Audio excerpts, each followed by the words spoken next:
You're listening to By Accident, Choice, or Grace. I'm Sebastian White, founder of the Evolve Network. This is a space for thoughtful conversation, quiet disruption, and the kind of reflection that transforms. Together, we'll explore how the invisible shapes us, how we learn, grow, and heal, sometimes by accident, sometimes by choice, and sometimes by grace. What's up, everybody? My name is Sebastian White. I'm the founder and executive director of the Evolve Network. Welcome to By Accident, Choice, or Grace, Dialogues with the Evolve Network. One of our partner schools last year, William Ray Elementary in the heart of Hyde Park, became a really important school for us. And I'm delighted to have one of their best teachers. I'd like to introduce Anna Erickson. Thank you so much for joining us today. Thank you. I'm trying to think of the craziest thing that happened last year. Was there anything that stood out to you in terms of that experience? Every day is so crazy, but in a beautiful, yes. Chaotic way. Yes. One thing that jumps out of my head is one student would say, "Oh, that sounds nasty," all the time. Basically everything you would say, like the most elaborate, delicious sounding item. Oh, nasty. And you definitely called him out on it. And that was pretty, it was fun to see the way he evolved, right? Yep. Along from everything's nasty to really embracing. And then on the weekly scale of, I think it was 0 to 10, things started to shift towards the 10, which was pretty exciting. I'm happy that happened for said student. And yes, we get that frequently. It's so interesting without even knowing how we can jump to set conclusions. But that's how deeply embedded they are. And I think that's what's amazing about how that can transition over time. So thank you for calling that out. Yeah. Just to kind of put a framework for everybody. So it would be pretty much me and Miss Erickson with like almost 30 students. So within a space. Yes. Can you tell us a little bit more about that experience, how you do it? Because it's every day. Every day. Yeah. So just on the way here, I was just thinking about how helpful it is to have two adults in the room. Yeah. And, particularly in this program, we have sharp knives, hot items, like boiling liquids. And so just having two adults, like for myself, I would feel super unprepared to bring about an experience like that. I would quite honestly be a little nervous because I would be thinking like kind of like limiting thoughts, like, oh, what if something goes wrong, right? So the way that working together, I really was able to expand and think, okay, we can try these more daunting tasks in my mind. So that's like one thing that I really noticed about the program working together. A classroom with 30 students on your own can be an emotional roller coaster in the most beautiful sense of the phrase. It really takes a lot of focus on buy-in and getting kids to like buy into the process and really start to care about the goal. So I teach social science and math. So for some students, they're like, oh man, they come in, I hate math, I hate social science, you're one or the other, right? And so finding a way to get 30 kids to at least try or buy into some effort or some level. So 30 kids to one teacher can be a bit much. I think you did that really gracefully and really well. You also allow them some sense of freedom to do what they need to do within said space, as long as it's not disrupting the experience of somebody else or another student. So just wanted to make sure that I acknowledge that with you. Thank you. So when you think of a great classroom culture, the kind that students remember, what comes to mind first? What does it feel like when you walk into that room? A number one thing is that some sort of sense of joy. Finding a way to smile every day. And a class culture needs that joy, but it also needs structure. It needs a sense of like a rhythm that students can count on, because within some kind of structure, they can thrive even more because they know what to expect and there's not that unease of the unknown. Yeah. So yes, we have definitely a schedule and agenda, but also like I leave a little time for a little bit of silliness, a little bit of singing, a little bit of, dancing, of finding ways to bring in the meme of the moment, like 6, 7, or whatever the case may be. See, that's a new thing that I still don't understand. So I don't think you actually can understand Got it. it. Got it. That's the whole point, maybe. Yeah, I've been hearing that a lot about this 6-7 recently, and I've been like, what are y'all talking about? I can imagine. That's hilarious. What about, so I think a part of culture is also how students connect and hear each other, respect each other. How does that play a part in how you can help create that type of an experience for our students? I definitely try to get students to share quite a bit with one another. So this whole idea of student discourse is really important to me. The way that students can, like specifically in math class, they can find their way to an answer in completely different ways. They could use, I mean, it's just incredible to see the way that students can utilize their incredible brain power to come to an answer. And so having the ability for students to like share their methodology, the way that they put together their answer, the steps that they took. So that's something I really focus on a lot and highlight and celebrate that there's not one way to do this. There's not one way to live. There's not one way to celebrate. You know, we all have our own unique perspectives, and that's really beautiful. So, I mean, I'm trying to convey that every day. Yeah, I think that's that's the most essential, that they're like intersections that we can make. Even when you're talking about like solving a math problem, I might not take his full path, but I can take a piece of it. Totally. And transition it into me. But there are all these intersections that happen with food, with so many different things with life. So that is a really interesting and thoughtful answer in terms of that share aspect. So thank you. Yeah. And finding ways to bring food into math, right? I mean, you probably saw it in class. I did. Like, okay, stop everyone. Let's think about this fraction that's just showing us. Sometimes I was like, don't do that in my head. But I just had to. I know. I can't resist. And then also often when you weren't there, word problems, we'd come up with like, okay, if chef had 3/5 of a whatever asparagus bushel, I don't know, how do you describe asparagus?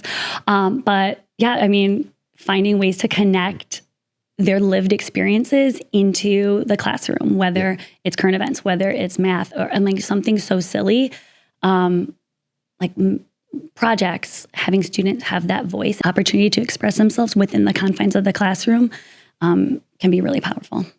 So I very much appreciate that answer. You witnessed your students engage in like our experience of being hands-on, really creating sensory experiences through our cooking. Those moments differ from a traditional classroom learning. Well, sharp knives were involved, so that is a huge difference. I mean, I'm like, you know, that was a huge mindset shift for me. And I think the students too, when they see like a totally different procedure, it draws their attention and their focus in a different way, which it can be refreshing and good, right? To reset expectations, think about things and stop and reflect. So, I mean, obviously that's a huge difference.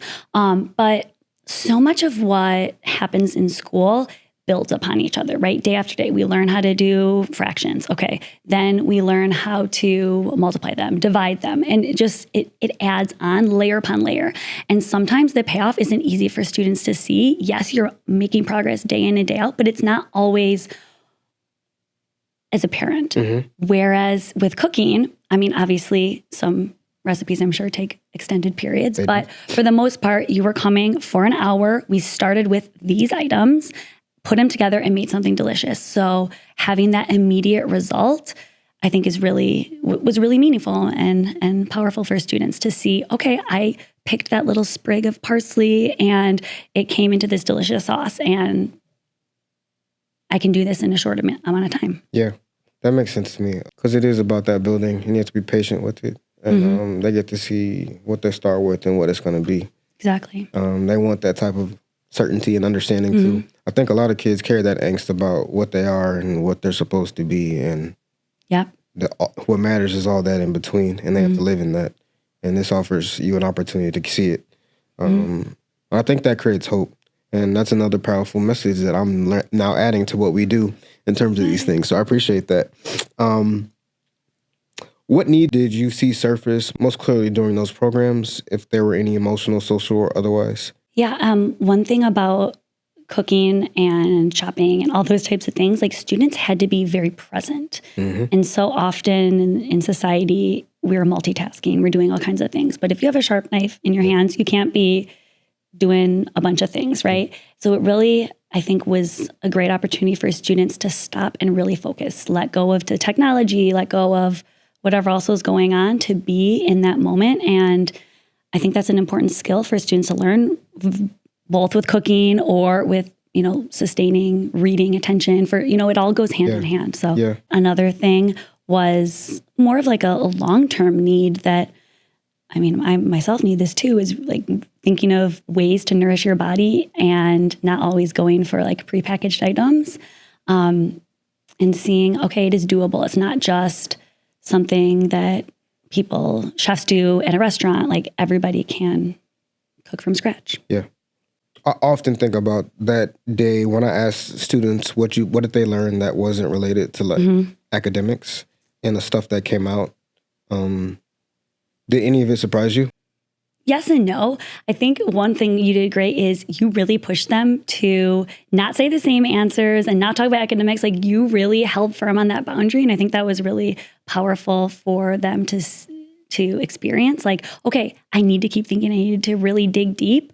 And I think the kids that went first were like, oh, phew, I got the answer out. And the other ones were like, oh man, I don't know what to say.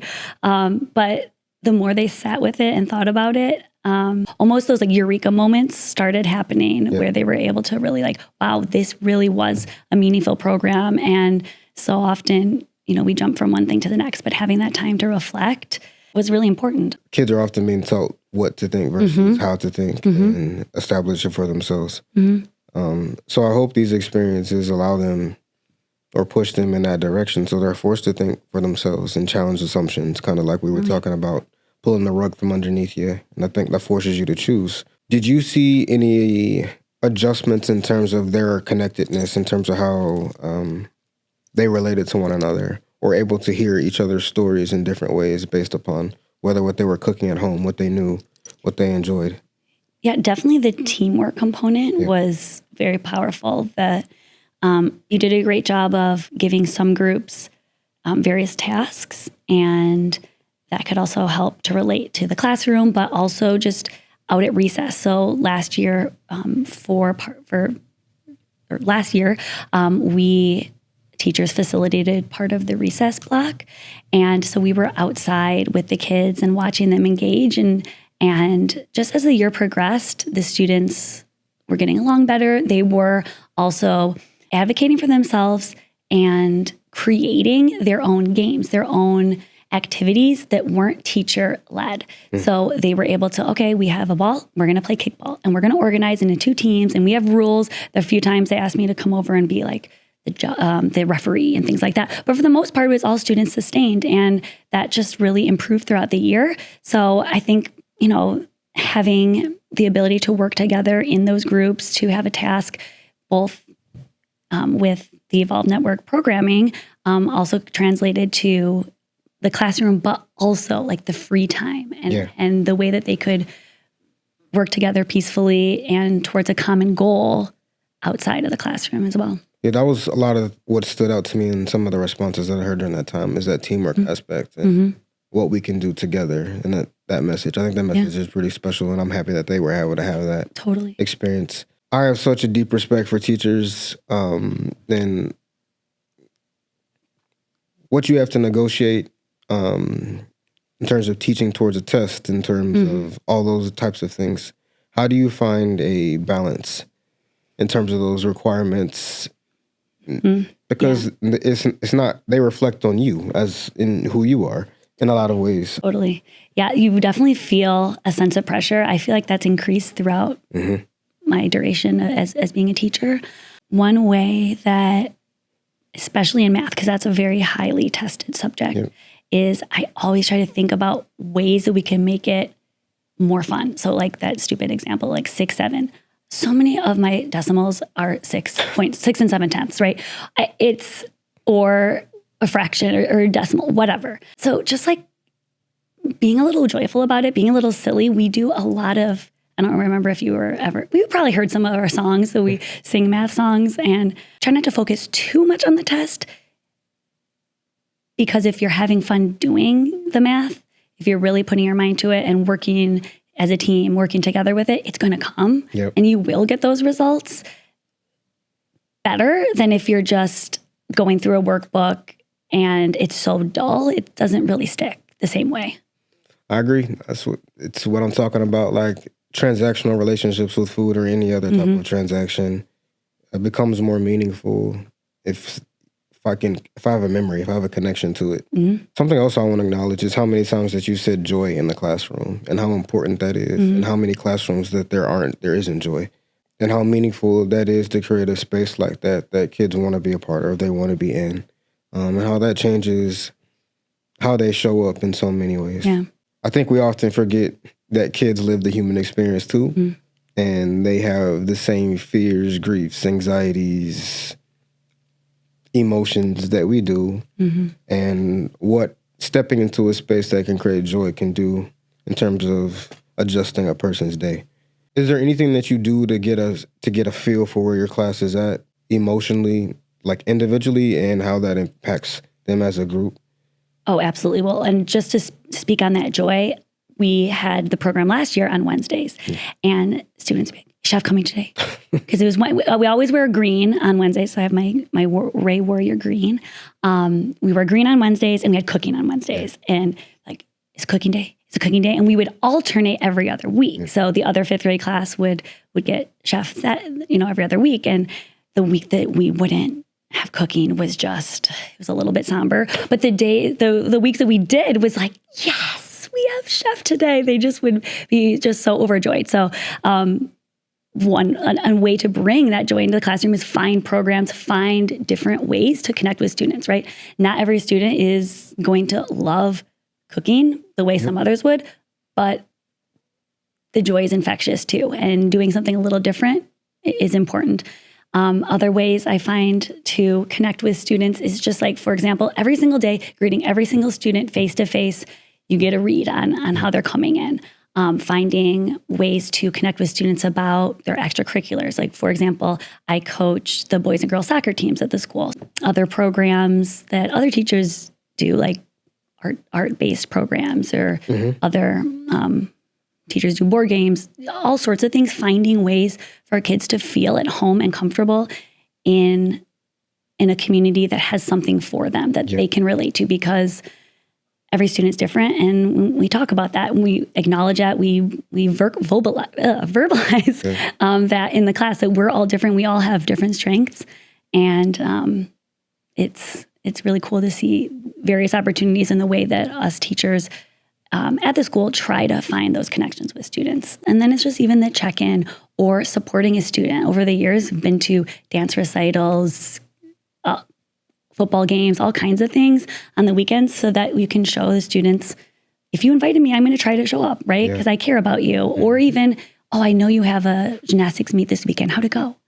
How was it? You were going to your grandma's for dinner. How was it? What'd you guys have? Just those kinds of check-ins that don't take much time at all. It don't. Just makes the person feel seen, though. I think people just want to feel seen. And so, taking the time to do that. Exactly. That's special. From your perspective, as a teacher, what role should outside partners like the Evolve Network play in supporting educators and students?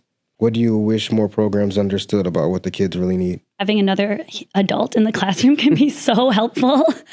So just showing up is really, really powerful. But also just giving students just a window into something different than their daily life. I mean, as I was a CPS student growing up, I can think back to all kinds of different programs that were available to me as a CPS student and how meaningful they were in my life and expanding my horizons. So that's one reason I'm so eager to partner with programs like the Evolve Network, because I remember being that student. And I know how powerful it is to get a change in perspective, to get a window into a different opportunity, a different world, something you never would have expected, or maybe something you never heard of or never tried before. And it's I mean, there's so much more than workbook pages and quizzes and tests in education, right? Education is, if we're thinking about educating the whole child, both emotionally and for their future, right? So, I just am so grateful for these programs like yours that care about our kids and share your expertise, and other programs to share their expertise, because I'm the teacher, and obviously I love them and we have a great relationship, but hearing from other adults that are high in their field or well respected it lands differently. Yeah, we all need a different approach. Yep. Yeah, kids spend, in terms of their waking hours, more time at school than they probably spend at home in a lot of situations. So in a way, it is home. I could be in 10, 15 schools, but rather build really strong relationships with the ones that we are and become a piece of that community. From that framework, and in terms of partnerships and keeping them consistent, what responsibility do we have to each other, do you think? Yeah, when you started asking that question, it brought me immediately to a memory of my current fifth graders, which don't know you yet. Yeah. And I asked, one of the first days of school, what are you most excited about for fifth grade? Kind of gauging, we were talking about getting to know the students. And one of the students raised his hand. He's like, when do we get to make the delicious smelling food, right? And to him, that was like a fifth grade rite of passage, because last year's kids, they got to do that. So having that continuity, like you mentioned, is so important, because they look towards that. And again, it's an exciting part of the school day, a part of the school year. And they're looking forward to being a part of the Evolve Network, to making the delicious foods. I have a sixth grade volunteer with my fifth graders now. She was raving to them about these foods that they made last year. And she's like, yeah, I don't know if you guys are going to do it this year. Like, she was kind of being a little sassy, right? But it means something. It's impactful. Like you said, you showed up each and every week. They got used to seeing you. They got used to, more than anything, smelling the delicious smells coming from my classroom into the hallway. So showing up, it's really important. And being there day in and day out, or week in and week out, it delivers the message that this is important, and what they're doing and what they're learning is important. And we're going to keep showing up for you because we care about you and we believe in this mission. Yep. I love that and appreciate it. All our orgs out there, that's what we got to do, and we can see what it means. And so I hope that this is not just for us. We will do our best and our most to make sure that we're consistent, that we show up, because we know how meaningful it is and what it means. So thank you so much for being here. This was incredible. I learned a lot just from your perspective about the experience that I think is thoughtful, which will impact me as I show up next week, actually, to get things going. Thank you so much for being here. Thank you for offering our that perspective. And guys, please tune into our next episode. We appreciate you so much. See you guys on the other side.